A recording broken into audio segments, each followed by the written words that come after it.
মাত্র 40 দিনে চাইলে আপনি আপনার ভাগ্যটাকে পরিবর্তন করতে পারবেন।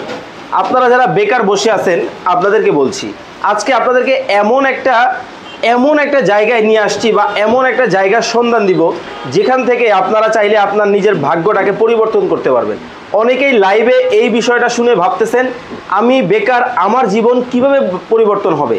হ্যাঁ, আপনাকেই বলছি, আজকে কিন্তু আমরা আপনাদেরকে হাতের কাজের একটা ট্রেনিং সেন্টারে কিন্তু লাইভে কিন্তু নিয়ে আসছি, যেখান থেকে আপনারা হাতের কাজ শিখে নিজেকে কিন্তু স্বাবলম্বী করতে পারবেন। দেখতে পাচ্ছেন একটা ক্লাসরুমের ভিতরে কিন্তু ভিউয়ার্স আমরা রয়েছি, সরাসরি একেবারে লাইভ ক্লাসে কিন্তু ট্রেনিং চলতেছে মোবাইল সার্ভিসিং অ্যান্ড রিপেয়ারিং সেন্টারের মধ্যে কিন্তু আমরা রয়েছি।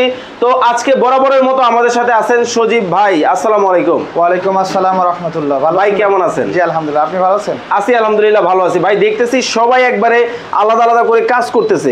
ভাই আসলেই কি জীবন পরিবর্তন সম্ভব? জি অবশ্যই। কিভাবে সম্ভব ভাই?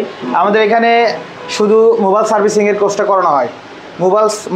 মোবাইলের বিষয়ে যাবতীয় যত কিছু আছে একদম বেসিক লেভেল থেকে অ্যাডভান্স পর্যন্ত, মোবাইল কিভাবে খোলা ফিটিং করবে, কিভাবে চেঞ্জিংয়ের কাজ করবে, এক কথায় এভরিথিং মাদারবোর্ডের ভিতরে যে কোনো সমস্যার সলিউশন করতে পারবেন ইনশাআল্লাহ। মানে দেখেন, এমন একটা ডিমান্ডেবল বিষয় হচ্ছে মোবাইল। মানে যতদিন মানব সভ্যতা আছে ততদিন কিন্তু এই মোবাইলটা আছে, আর মোবাইল থাকা মানেই সমস্যাও কিন্তু থাকা, আর সমস্যা থাকা মানে টেকনিশিয়ানের প্রয়োজন, আর টেকনিশিয়ানের প্রয়োজন বিধায় আমাদের টেকনিশিয়ান তো অবশ্যই লাগবে। অবশ্যই যদি টেকনিশিয়ানের কাজ শিখতে হয় অবশ্যই যে কোনো জায়গা থেকে হলে আপনাকে শিখতে হবে। সেজন্য আসলে ভিডিও দেখে সবাই বিশ্বাস করতে চায় না। অনেক ট্রেনিং সেন্টার থাকে যে জায়গায় ভিডিও দেখে বিশ্বাস পান না।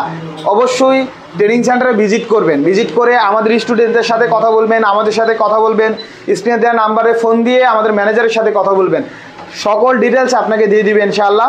আর জাস্টিফাই করার জন্য অবশ্যই আমাদের ট্রেনিং সেন্টারে আসবেন, এসে ঘুরে যাবেন রোবেল টেকনিক্যাল ইনস্টিটিউটে।